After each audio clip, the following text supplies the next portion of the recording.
Tangu wazungu wakutane na sisi kwa mara ya kwanza mpaka leo hii bado hawajaamini kama na sisi ni watu.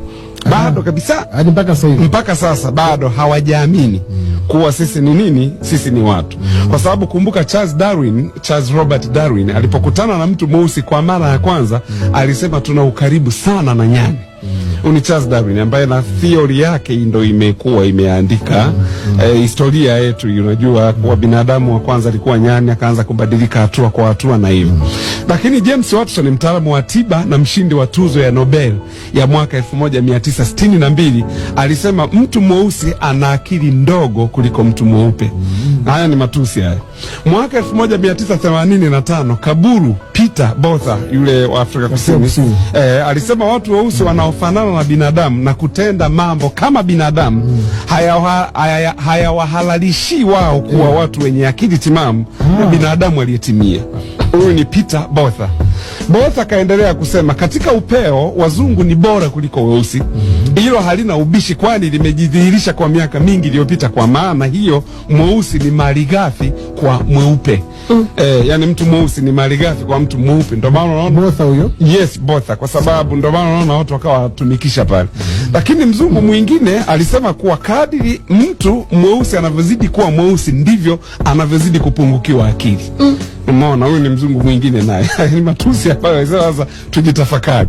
Donald Trump anasema nchi nyingi za Kiafrika zilitakiwa ziendelee kutawaliwa kwa miaka 100 kwa sababu hawajui lolote kuhusu utawala bora. Donald Trump huyu. Lakini Comte Joseph Arthur Gobineau miaka 1800 aliwahi kusema Waafrika ni watu wasiokuwa na ubunifu wowote wa kisayansi na kisiasa, badala yake wanafaa zaidi kwa kazi ya kucheza, kuvaa na kuimba. Ndicho nilichokiongea, yani ile entertainment kwa watu nini watu weusi. Yes, ndicho nilichokiongea. Bwana pia aliwahi kusema duniani kuna resi 3 tu. Yani jamii 3 tu. Weusi ambao ni wajinga na washamba, wanjao ambao ni dhaifu, na weupe ambao wana akili na wazuri. Umeona, ndicho alichokiongeaga huyu bwana. Na anasema kati ya hizi jamii zote 3 weusi wamejaliwa nguvu nyingi pasipo uwezo wa kufikiri. Unaelewa hilo jambo? Sasa ndio zile kanuni zilizokuwa nakuambiaga kuwa kanuni ziliibiwa hapa Kemet, kwa sababu ilikuwa pia zile kanuni zinaelezea ili mtoto awe na akili sawa sawa unatakiwa umlishe vyakula gani. So umeona sasa hiyo. Kwa hiyo ndio maana sasa wakuta huko lina ukweli kidogo, kwa sababu sasa mtu akipiga dona ya kueleweka, akapiga na maharage na sado yake ya maji anapata nguvu, lakini uwezo wa kufikiri utakuwa ni mdogo. Kwa sababu ya vyakula. Afya ya akili pia inategemea na vyakula na vinywaji pia, mtu anakunywa nini. Ndio maana unaona hata juzi hapa Wizara ya Afya walisema walitenga budget kwa ajili ya kuwazuia sasa au kufanya utafiti vijana na hizi nini hizi mnahitaji energy drink. Umeona, kwa sababu ya mambo kama hayo. Kwa hiyo kwa nini chakula kina play part kubwa sana katika akili ya mtu. Lakini George W.F. Hegel alisema kuwa Mwafrika halisi hana akili, hana maendeleo, hana utamaduni, hana dini, pia hana maadili na adabu. Mwafrika kwa asili ni mdhalimu na mkatili. Huyu ni George Hegel. Ndio hivyo alivyoongea. Haya ni matusi yote ambayo Waafrika tunatukana. Lakini Lister aliwahi kusema njia nzuri ya kuliokoa bara la Afrika ni kumrudisha tena mzungu kuitawala Afrika, maana Mwafrika ameshindwa kujitawala. Sasa ukumbuke naongea haya yote na nimesema mbele nitaenda kuchimbua zaidi, kwa sababu haya yanaongelewa kwa sababu historia yetu iliibiwa, na baada ya kuibiwa wao wamekaa nayo ile historia, matokeo yake wanakuja wanaanza kututukana kwa namna. Lakini Sir Richard Burton aliwahi kusema pia Mwafrika anapofikia utu uzima akili yake hudumaa, na kuanzia hapo hukua kurudi nyuma badala ya kwenda mbele. Anaweza kuiga na kuigiza kama nyani, lakini hawezi kuunda kitu chake. Huyu ni Sir Richard Burton wa Uingereza huko. Alafu kuna mwanadada mmoja hivi, ni mwanaharakati wa kizungu anaitwa Tracy Zile. Anasema isingekuwa wazungu, midomo yetu ingekuwa inanuka kama panya aliyeoza, kwa sababu hadi leo tumeshindwa hata kutengeneza dawa ya meno. Huyu ni Tracy Zile, ni mwanadada mmoja, ni mwanaharakati wa kizungu. Akasema wao sasa, unajua wao wanazalisha dawa, sisi huku tunazalisha mafuta ya upako na maombi. Ndicho alichokiongea. Unaona, huyu mwanadada huyu ndicho alichokiongea. Kwa hata wamishonari walipofika Afrika waliona bara limejaa watu ambao ni kama nyani, au nitumie kauli hata Biblia iko ndani ya Biblia iko, waliona ni kama bara limejaa washenzi waliotakiwa kuokolewa ili waende mbinguni. Nini hao missionary yes, walipokuja huku na walifanikiwa na wanafanikiwa. Yes, na wanafanikiwa, na ndio maana unaona walitengeneza system au mfumo ambao tunautetea sisi wenyewe, na ndio maana leo hii akatokea. Nikupe mfano mdogo, sawa? Masomo baba yetu hapa amekuwa akiyafundisha, sawa, ya mtu kufanikiwa. Baba yetu Mheshimiwa Nabii Mkuu Dr. Jodev, ya watu kufanikiwa na mambo kadha wa kadha na mambo mengi.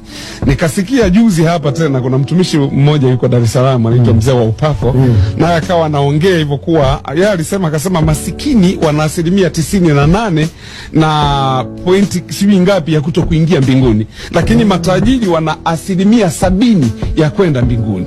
So unaona sasa kuna watu wakaanza kumpinga, yaani unakataa masikini hawaendi mbinguni wakati Biblia hapa imesema walio matajiri wasijivune.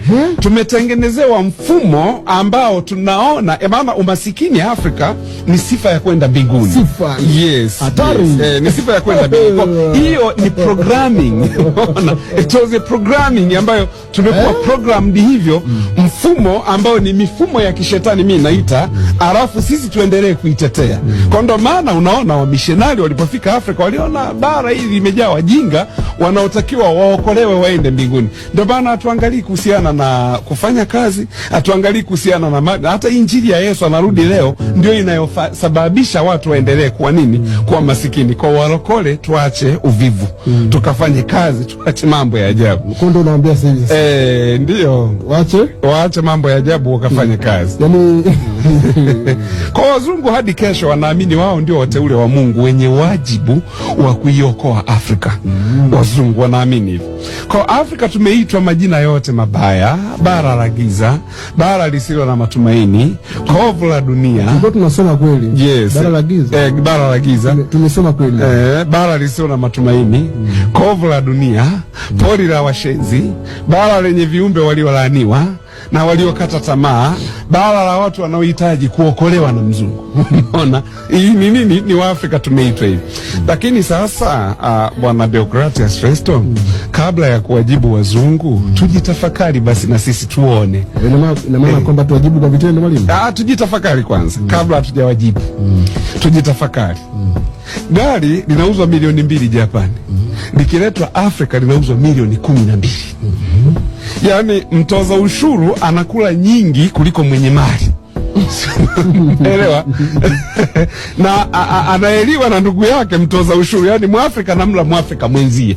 Umeona? Sasa hapo ndo tuanze kujitafakari kabla hatujaanza kumind kwa nini hao wametuambia haya matusi yote haya wametutukana. Nakumbuka nilisema hapa kwa matusi ya Donald Trump yasichukuliwe kama nini, yachukuliwe kama funzo kwetu.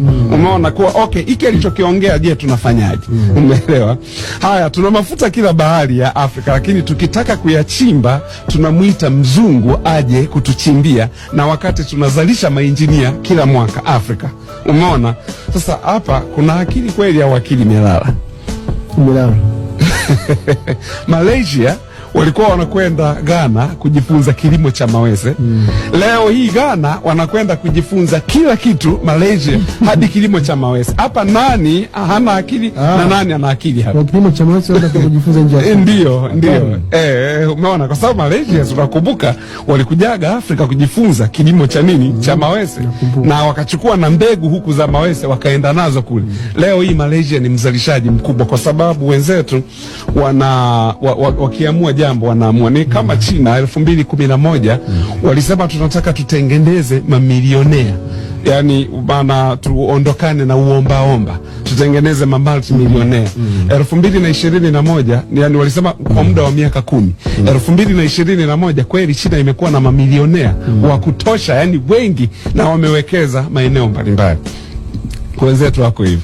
Kwa kila kitu sasa unaona kinachoonekana ni bora tunakiita cha mzungu. Yaani mpaka kuna panzi wa kizungu, kuna kuku wa kizungu.